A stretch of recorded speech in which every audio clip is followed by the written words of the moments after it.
Tamil sound டாக்டரின் நேயர்களுக்கு எங்கள் அன்பின் வாழ்த்துக்கள். வெகு நாட்களுக்கு பின்பு இந்த காணொலி வழியாய் உங்களை சந்திப்பதிலே நாங்கள் மிகுந்த மகிழ்ச்சி அடைகிறோம். இந்த கடைசி காலத்தில் கர்த்தராகிய இயேசு கிறிஸ்துவின் நாமத்தில் ஞானஸ்நானம் எடுப்பதுதான் வேத சத்தியம் என்றும், தேவன் ஒருவர்தான் என்று சத்தியத்தை போதிக்கும் போதும், கிறிஸ்துவத்திற்கு தன்னை தாய் சபை என்று சொல்லிக் கொள்ளும் ரோமன் கத்தோலிக்கர்கள் உருவாக்கிய திருத்துவ உபதேசத்தை நம்பிக்கொண்டிருக்கும் அநேக பெந்தேகோஸ்தே சபைகள் கேட்கும் ஒரே கேள்வி, நீங்கள் பிரென்னாம் கூட்டத்தை பின்பற்றுகிறவர்களா என்பதுதான். இது ஒரு புறம் இருக்க, சாத்தானால் வஞ்சிக்கப்பட்ட கூட்டம் சகோதரர் பிரென்னாமை கிறிஸ்து என்று சொல்லிக்கொண்டு பிரென்னாம் கிறிஸ்து கள்ள உபதேசத்தை பரப்பி வருகின்றனர். இது திருத்துவத்தை காட்டிலும் மிக கேடான கள்ள உபதேசம். இப்படிப்பட்ட சபைகளுக்கு தேவனுடைய பிள்ளைகள் எச்சரிக்கையாய் இருக்க வேண்டும் என்பது மிக முக்கியம். சகோதரர் பிரென்னாமை கிறிஸ்து என்று சொல்லக்கூடிய இந்த கள்ள சபையில் பிரென்னாமை போற்றி பாடுவார்கள், பிரென்னாமை துதிப்பார்கள், பிரென்னாம் தான் தேவன் என்று சொல்வார்கள். இவர்கள் பிரென்னாமை போற்றி பாடும் ஒரு சில காட்சிகள் உங்களுக்காக.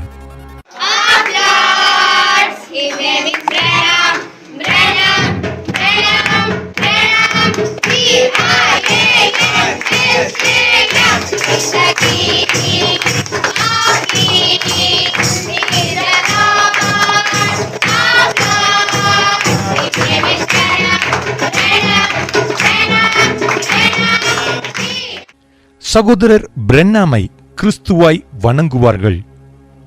யார் இவர்? தன்னை கிறிஸ்துவாக விளம்பரப்படுத்தும் யார் இவர்? இயேசு கிறிஸ்து மனுஷகுமாரன் என்றால் யார் இந்த புதிய கிறிஸ்து? கள்ள தீர்க்கதரிசிகளுக்கு நம்ம செவி கொடுத்துட்டோம்னா, இயேசு கிறிஸ்து மூளைக்கல்னா நான் தலைக்கல் சொல்றாரு. இதெல்லாம் சாத்தியமா இருக்குமா? வேதத்தின் அடிப்படையில் விளக்கும் கள்ள தீர்க்கதரிசிகளும் கள்ள போதனைகளும். பிரென்னாம் கிறிஸ்து என்ற இந்த கள்ள உபதேசத்தை குறித்து எச்சரிக்கை, எச்சரிக்கை, எச்சரிக்கை. இதெல்லாம் ஒரு புறம் இருக்க, தமிழ்நாட்டில் கிறிஸ்துவ ஊழியரால் நிறுவப்பட்ட சத்தியம் தொலைக்காட்சியில் அர்ப்பணிப்பின் சிகரங்கள் என்ற நிகழ்ச்சியில் உரையாடும் ஒரு கிறிஸ்துவ சகோதரி அவர்கள் சகோதரர் பிரென்னாமை பற்றி அவதூறாய் பேசிய காட்சிதான் இது. வில்லியம் பிரான்ஹாம் அப்படின்ற தன்னுடைய பெயரை மாற்றி கிரைஸ் பிரான்ஹாம் அப்படின்னு மாற்றிக்கொண்டார் இந்த பிரான்ஹாம் அவர்கள். தான் அந்த புதிய கிறிஸ்து என்று தன்னையே உலகுக்கு அறிமுகம் செய்து கொண்டார். அது மட்டும் இல்லாம என்ன பெரிய ஆச்சரியம் அப்படின்னா, இவருடைய போதனைகளை கேட்ட பல பிரபலமான போதகர்கள் கூட இவரை ஒரு கிறிஸ்துவாகவே அடையாளப்படுத்த ஆரம்பித்தார்கள். பல இடங்களில் இவருடைய செய்திக்காக இவரை ஆயத்தப்படுத்தி இவரை கூப்பிடவும் ஆரம்பிச்சாங்க. இப்பொழுது தமிழ் சவுண்ட் டாக்டரின் குழுமத்திலிருந்து அநேக கேள்விகள் எழுப்பப்படுகிறது. சகோதரர் பிரென்னாம் தன் பெயரை கிறிஸ்து பிரென்னாம் என்று மாற்றிக்கொண்டாரா? தான் புதிய கிறிஸ்து என்று தன்னை இந்த உலகத்திற்கு அறிமுகப்படுத்தினாரா? இவருடைய போதகத்தை கேட்ட அநேக பிரபல போதகர்கள் இவரை கிறிஸ்துவாக அடையாளம் காட்டினார்களா? தமிழ்நாட்டில் வல்லமையாய் பயன்படுத்தப்பட்ட மதிப்புக்குரிய ஊழியர் டிஜிஎஸ் தினகரன் ஐயா அவர்கள் தீர்க்கதரிசி பிரென்னாமை தன் பரலோகத்தில் கண்ட பரிசுத்தவான் என்று சாட்சி பகிர்கிறார். இவர் தீர்க்கதரிசி பிரென்னாமை கிறிஸ்து என்று பறைசாற்றினாரா? மூடத்தனமாக பேசும் சத்தியம் தொலைக்காட்சியே, நீ பதில் சொல்லியே ஆக வேண்டும். And once I met Brother William Branham, a man used by God mightily. So he used to tell me how God used him. So that was the time. There was a turning point in my ministry. Till then I was praying for the people in faith. That was the time the Lord was trying to show the names of the people, sometimes the place from which they come, and the details, or where they are seated in the big audience. So this is something which is unprecedented in the history of Christianity in India. அமெரிக்க தேசத்தில் வல்லமையாய் பயன்படுத்தப்படும் போதகர் பென்னிஹின் அவர்கள் தீர்க்கதரிசி பிரென்னாமின் ஊழியத்தை உயர்த்தி பேசி இருக்கிறார். இவர் பிரென்னாமை கிறிஸ்து என்று பறைசாற்றினாரா? William Branham, same thing. He experienced the third dimension where God used him in such ways. I have videos of it and I sit and tremble watching that man being used. Details about people, I mean details.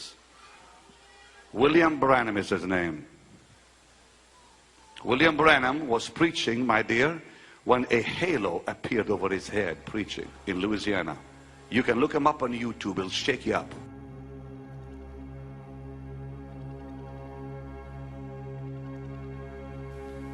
மேலும் டி.எல். ஆஸ்பான், Chris போன்ற தேவ மனிதர்கள் தீர்க்கதரிசி பிரென்னாம் ஊழியத்தை உயர்த்தி பேசியிருக்கின்றனர். இவர்களில் யாரும் பிரென்னாமை கிறிஸ்து பிரென்னாம் என்று சொல்லியதே இல்லை. உள்ளதை உள்ளதாக பேசும் சத்தியம் தொலைக்காட்சி இல்லாததை பேசிக் கொண்டிருக்கிறது. கர்த்தர் உன்னை நியாயம் தீர்ப்பாராக. தீர்க்கதரிசி பிரென்னாம் தன்னை கிறிஸ்து என்று பறைசாற்றினாரா? சில மேற்கோள்களை பார்ப்போம் வாருங்கள்.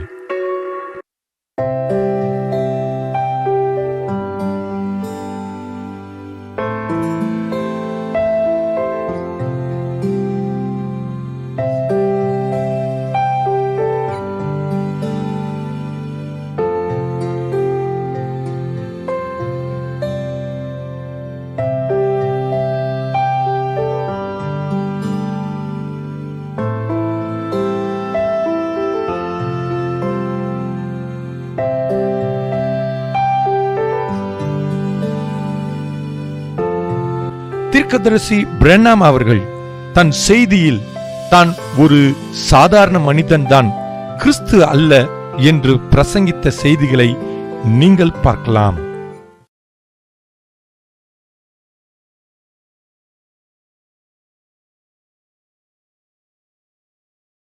Never put a man in it. You forget anything about me. I am your brother, a sinner saved by grace, not fit to live. That's exactly the truth. I stand that to be humble. That's facts. There's nothing in me, not one sound thing at all. இயேசு கிறிஸ்துவின் ஸ்தானத்தில் ஒரு மனிதனை வைக்க நாம் பிரியப்படுவதில்லை. என்னை குறித்து நீங்கள் மறந்துவிடுங்கள். நான் உங்கள் சகோதரன், கிருபையினால் ரட்சிக்கப்பட்ட ஒரு பாவி. நான் ஜீவிப்பதற்கு எவ்வித தகுதியும் இல்லை. அது முற்றிலும் உண்மை. நான் தாழ்மையா இருக்க வேண்டும் என்பதற்காக அபிதம் கூறவில்லை. அது சத்தியம். நல்லது என்று கூறுவதற்கு என்னிடத்தில் ஒன்றுமே இல்லை. No true prophet would be worshipped, or messenger of any kind. Amen. எந்த ஒரு உண்மையான தீர்க்கதரிசியையும் எந்த ஒரு செய்தியாளரையும் யாரும் வணங்கக்கூடாது. பாருங்கள், தொழுகை என்பது தேவன் ஒருவருக்கு மாத்திரமே. But to me, as a person, William Branham, or any other man or woman, to be the Lord Jesus Christ, our Savior, that is an error. To make me the person of the Lord Jesus Christ would be an antichrist. And because of that, it forces me to say I'm leaving the ministry. Is because that there is something arose up amongst the people that's caused me to do it. That is, that I have been taken from my bracket of a minister or a brother and been called Jesus Christ. And so, called, and that would brand me as an antichrist.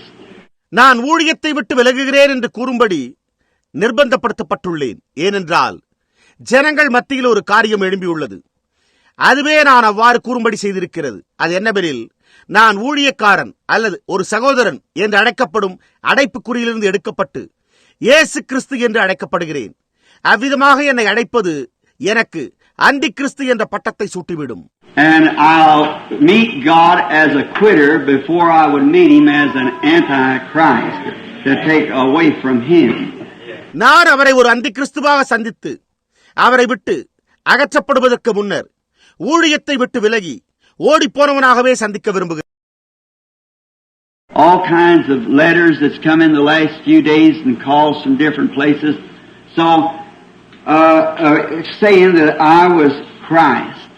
நான் கிறிஸ்து என்று கூறுகிறதான எல்லாவிதமான கடிதங்களும் தொலைபேசி அழைப்பு மூலம் கூறுவதும் கடந்த சில நாட்களில் எனக்கு வந்துள்ளன.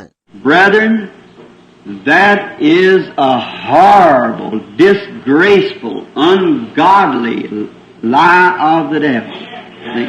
See? I am your brother.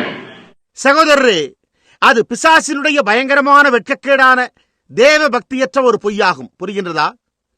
நான் உங்களுடைய சகோதரன் என்பதை புரிந்து கொள்ளுங்கள். Now, that would run any person from the field. That would make anyone that loves Christ run from the very thing. அவ்விதமாக கூறுவது கிறிஸ்துவை நேசிக்கிற எந்த ஒருவனையும் ஊழியத்தை விட்டு ஓடிப்போக செய்துவிடும். And I stood still if people called me a prophet many times, because a prophet in the English Testament is just a preacher, a prophesier, foreteller of the word and so forth. அநேக சமயங்களில் மக்கள் என்னை தீர்க்கதரிசி என்று அழைக்கும் போது அதை பற்றி நானோ ஒன்றும் சொல்லவில்லை. ஏனென்றால் ஆங்கில மொழிபெயர்ப்பு, அதாவது புதிய ஏற்பாட்டில் தீர்க்கதரிசி என்பது ஒரு பிரசங்கி என்றும் தீர்க்க தரிசனம் உரைப்பவன் என்றும் வார்த்தையை முன்னுரைப்பவன் என்றும் பொருள்படும். I'd stand for that because you could just kind of push that down. But when it comes to be calling anointed Christ or something, that was too much for me.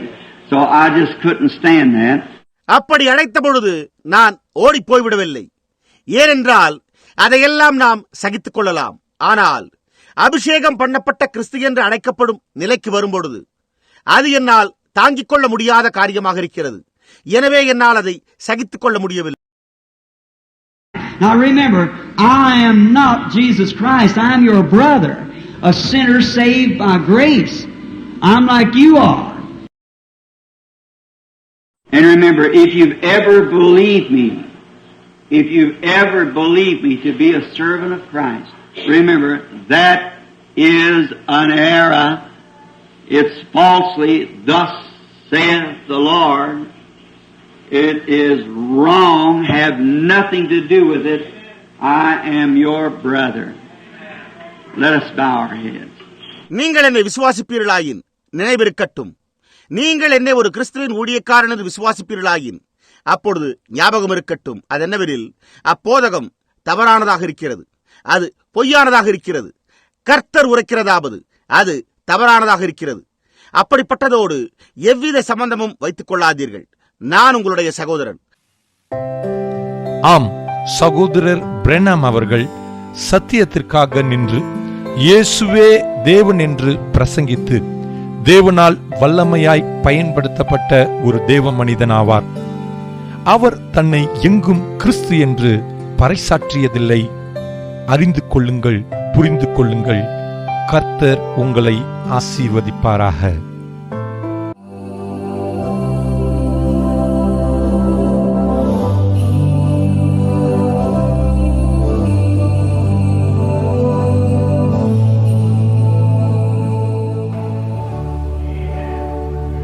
I'm only telling you the truth.